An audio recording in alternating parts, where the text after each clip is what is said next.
Provérbios 16. O coração do homem pode fazer planos, mas a resposta certa dos lábios vem do Senhor. Todo o caminho do homem são puros aos seus olhos, mas o Senhor pesa o espírito. Confia ao Senhor as tuas obras, e os teus desígnios serão estabelecidos. O Senhor fez todas as coisas para determinados fins, e até o perverso para o dia da calamidade. Abominável é ao Senhor todo arrogante de coração, e evidente que não ficará impune. Pela misericórdia e pela verdade se expia a culpa, e pelo temor do Senhor os homens evitam o mal. Sendo o caminho dos homens agradável ao Senhor, este reconcilia com eles os seus inimigos.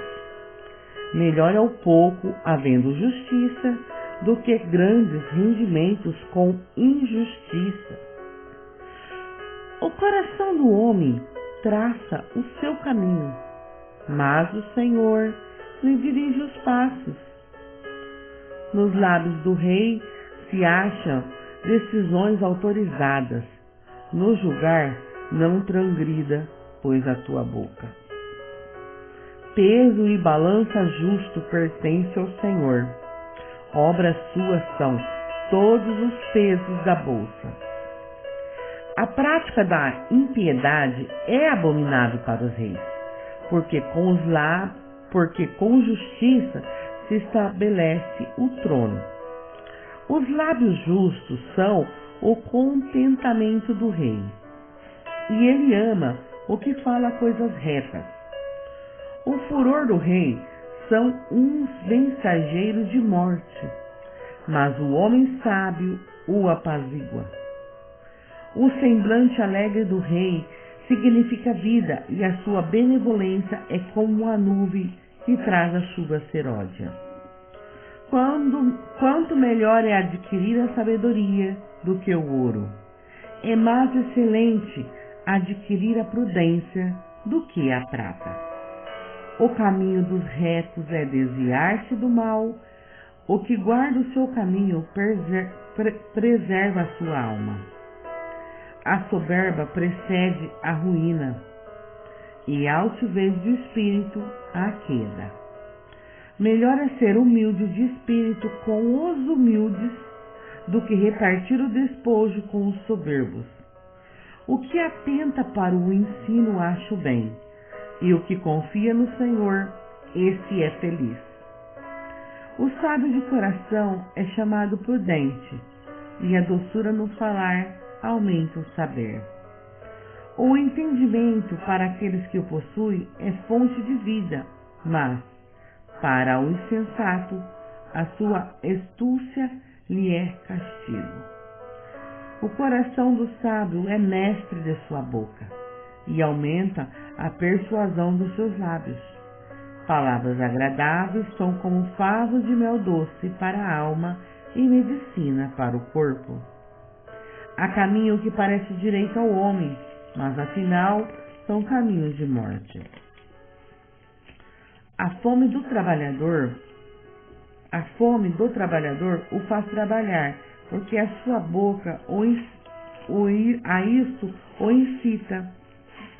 O homem depravado cava o mal, e nos seus lábios há com que fogo ardente. O homem perverso espalha contenda, e o difamador separa os maiores amigos. O homem violento alicia o seu companheiro e o guia por um caminho que não é bom.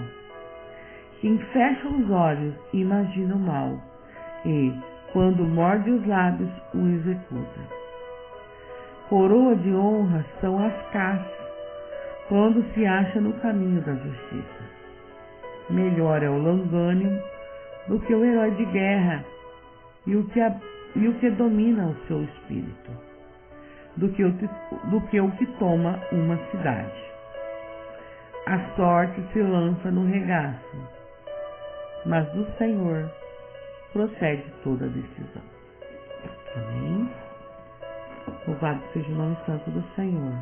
Um bom dia, uma boa tarde, uma boa noite, que assim seja, na presença do Senhor Jesus. Estamos na nossa primeira parte do livro T.D. James, A Dama, Seu Amado e o Seu Senhor, as 3 dimensões do amor feminino. A primeira parte vem com o título A Dama. Estamos no segundo capítulo, Passos Femininos Apressados.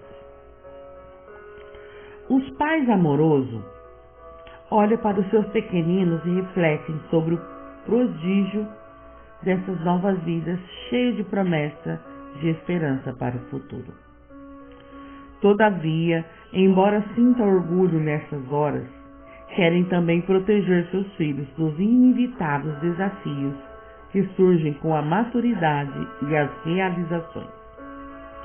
Os pais sabem que a inocência de hoje pode ser rapidamente substituída pelo sofrimento da manhã, e o amanhã não está assim tão distante. Posso ainda ouvir o som dos pezinhos da minha filha. Eles batiam no assoalho como se fossem as mãos da minha avó no domingo de manhã. Parecia a parte da percussão de uma sinfonia infantil, escrita em cadência de risos e muitas vezes de melancolia. O tom mudava do momento a momento, mas a chave se mantinha a mesma. Minha filha foi escrita em amor e, por algum tempo, apenas um momento breve e brilhante, ela foi escrita para mim. O som dos pés descalços, porém, é um breve substituto pelo dos saltos altos e passos fortes. A menininha dos olhos do papai logo será a namorada de alguém. Um de cada vez, ela dá os passos que levam à feminilidade, e os passos entre as tortas de barro e as de creme são repletos de preocupações para os pais. Que longo caminho os pequeninos pés devem fazer até chegar aos escarpãs e às bolsas? É um longo caminhar morro acima. O morro é tão alto que algumas não conseguem subir sem tropeçar, sem machucar, se esfolar a pele durante a jornada. Que pai sensato não teme os problemas que sua filha vai ter que enfrentar? Que mãe amorosa não ora à noite para que a sua menina tenha uma chance de lutar? Ela precisa ser uma guerreira, pois cedo ou tarde haverá um desafio para que possa sobreviver. E ela não poderá fugir do desafio, não é provável. Com passos rápidos, seguros e firmes, ela avança para um destino que ninguém pode prever. E a incerteza do futuro que faz o coração dos homens buscar um Deus que enxerga onde os seus olhos fracos são débeis demais para aventurar-se. Quem pode ver o amanhã senão aquele que o segura na mão? A menina de hoje é a dama de amanhã, talvez. O som que ouço é dos passos correndo em direção à feminilidade e afastando-se da infância. Queridinha, por que anda tão depressa? Basta um piscar de olhos e você passou dos mimos à puberdade. Virou a cabeça e escondo uma lágrima. Ao olhar de novo, você já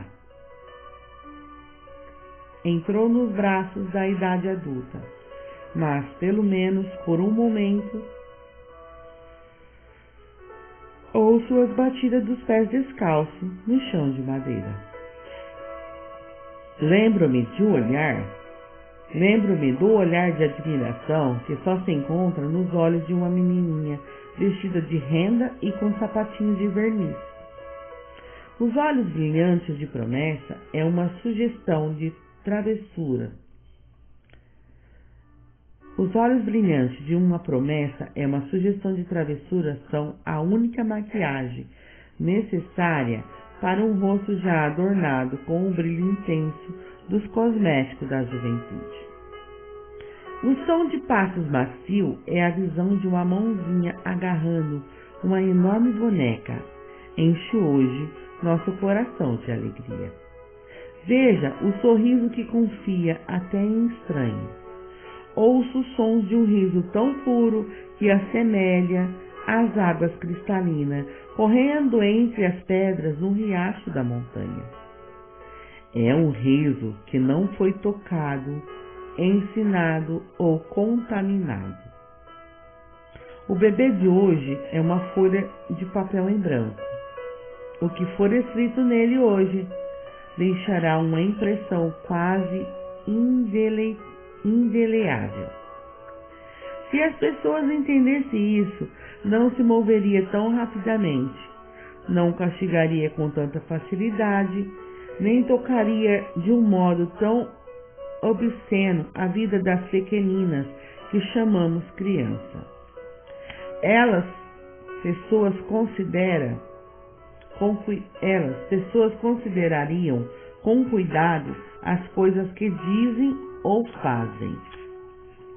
É de lamentar que a maioria não compreenda que os atos impensados deixarão nossos filhos marcados pela memória triste e destinos frustrados.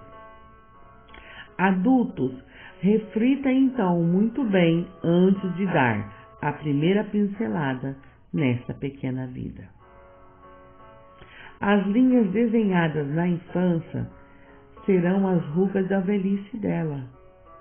Antes de o pincel tocá-la, certifique-se de que está pronto para marcar de maneira permanente a existência de uma criança pura. A marca que você fizer hoje é a herança com a qual alguém vai viver durante os anos vindouros. Como criancinhas. Por que amamos as crianças? Até mesmo o indivíduo mais insensato sente certa ternura por ela. Será que se oculta em nós uma simplicidade associada à pureza delas? Não é verdade que, como adulto, passamos a vida procurando a mesma coisa que as crianças? Isto é, alguém para ser nosso amigo. Em algum ponto, atrás de todos os nossos objetivos, está o desejo de que alguém seja o nosso único, melhor e fiel amigo. Em algum ponto, antes de os divórcios escandalosos, abusos do cônjuge e a marcha da banda das manipulações terem falhado, está uma criança que olha os estranhos com os olhos brilhantes, esperando que cada um seja um possível amigo a ser conquistado. O que chamamos de intimidade como adultos é permitir realmente que outros vejam a criança que escondemos no corpo adulto. Nos braços deles, nos escondemos em posição fetal e fazemos ruídos suaves. Nossos sonhos são agradáveis e acordamos como crianças, espreguiçando a luz da manhã. Fazemos isto porque, apesar da nossa maturidade e do nosso comportamento amável, ansiamos por alguém que possa nos oferecer segurança suficiente para nos tornarmos criança outra vez. A vida é como uma competição, na qual todos os participantes estão correndo febrilmente para chegar a um destino. Eles correm com exuberância e tenacidade para atingir um alvo que parece escapar-lhe.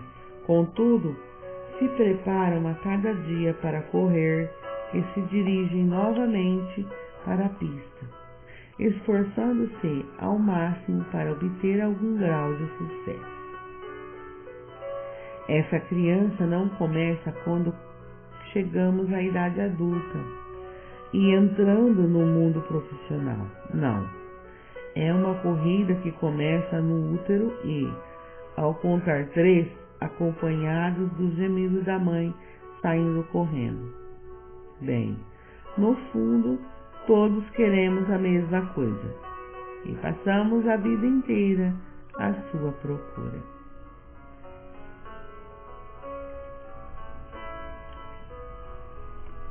Por trás das tragédias e adversidades que acontecem na vida, há um sonhador esperançoso que deseja encontrar as respostas para a vida antes que as perguntas cheguem aos seus ouvidos em altos brandos. A vida tem um modo especial de fazer perguntas que exigem respostas imediatas e parece que irá castigar-nos por não conhecermos as respostas certas. Quase todos os desgostos que você tem hoje surgiram quando a vida fez uma pergunta e você não soube a resposta. Essa é a verdadeira corrida da nossa existência. Saber as respostas antes que a vida faça as perguntas. É como se a arte da vida fosse saber o que você se propõe e fixá-lo antes de a campainha tocar, a aula terminar e a noite chegar. O tempo passa, o dia se acaba, a vida vai esmorecendo. Devemos aprender enquanto há luz para podermos fazer nossas escolhas quando estiver escuro. João 9,4 diz: é necessário que façamos as obras daquele que me enviou. E enquanto é dia, a noite vem quando ninguém pode trabalhar. Como descobrir então essas respostas? Dediquei minha vida para saber 3 coisas. Se morrer sabendo essas 3 coisas, serei incluído entre os sábios de todas as eras. A primeira: devo conhecer a mim mesmo. A segunda: como posso amar o que não conheço ou corrigir o que não vi? Devo conhecer a mim mesmo. É perigoso permitir que outros conheçam você melhor do que você se conhece. Lembre-se de que conhecimento é poder. Segundo, devo conhecer a minha origem, o meu Criador. De que vale conhecer o produto se você não tem comunicação com o fabricante? A comunicação com o fabricante é que consola você numa crise. Quando o produto está em perigo, é preciso que o fabricante reformule a tecnologia ou ajuste o equipamento. Deus é meu fabricante. Devo conhecê-lo antes de ousar conhecer a terceira categoria. Se conhecer as 2 primeiras, posso estudar a terceira em relativa segurança. Agora, a terceira, devo conhecer meu próximo. Devo conhecer os que me cercam. Pois embora nasçamos e morremos sozinhos, não fomos feitos para viver isolados. Somos animais sociais que precisam amar e ocupar-se com os outros. E receber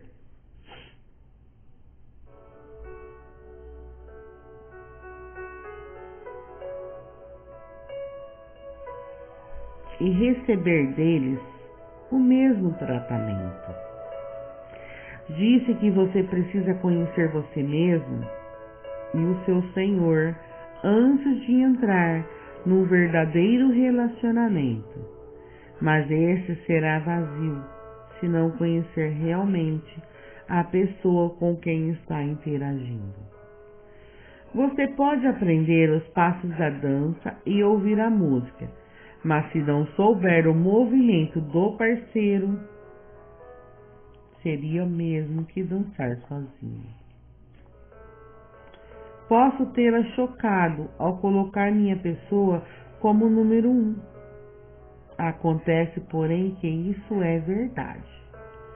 Quando criança, não acordamos pela manhã querendo conhecer a Deus com tanta frequência. Quando estamos curiosos para conhecer... Quando criança, não acordamos pela manhã querendo conhecer a Deus com tanta frequência quando estamos curiosos para conhecer a nós mesmos. Os psicólogos afirmam que é natural para a criança de 2 anos tocar seu corpo. Ela não está sendo só sexual, mas também se encontra numa jornada de autodescoberta. Ela olha no espelho e no banho toca parte da sua anatomia. Está curiosa a respeito de si mesmo, antes de mais nada. A busca da descoberta de si mesmo é o que nos leva à necessidade de conhecer a Deus, pois só por meio dele é que podemos conhecer tudo o que somos. Uma indagação está ligada e associada diretamente à outra.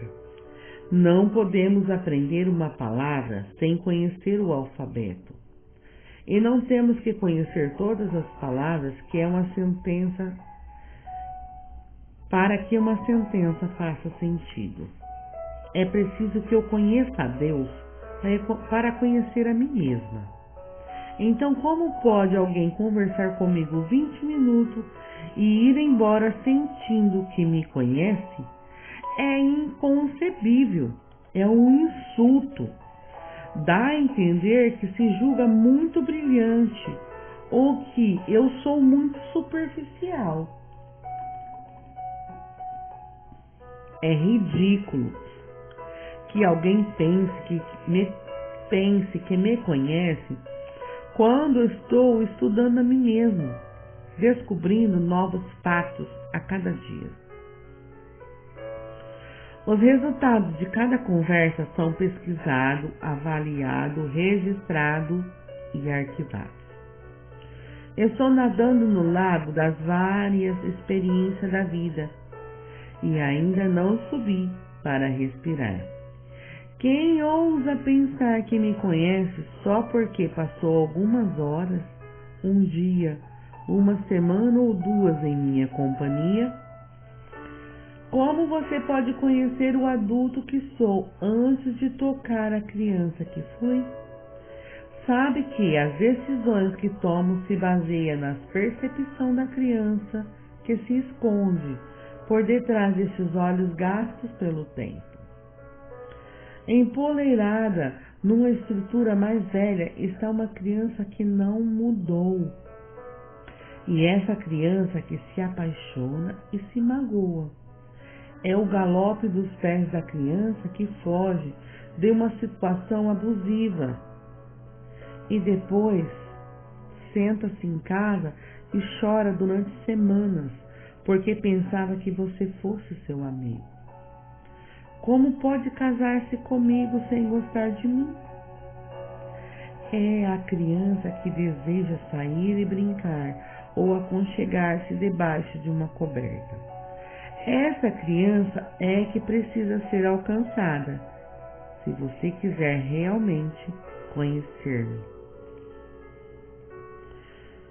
Marcos 10, 14, 16 diz assim: Jesus, porém, vendo isso, indignou-se e disse-lhe: Deixai vir a mim os pequeninos, não os embaraceis, porque dos tais é o reino de Deus.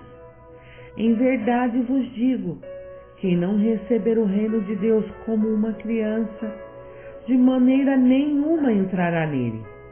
Então, tomando-a nos braços e impondo-lhe as mãos, as abençoava. Não é de admirar que Jesus tenha dito: deixai vir a mim os pequeninos. Ele sabia que uma criança abençoada se transformaria num adulto abençoado. Se quisermos nos aproximar dele, todos devemos apresentar-nos como criança, ou ela não nos receberá.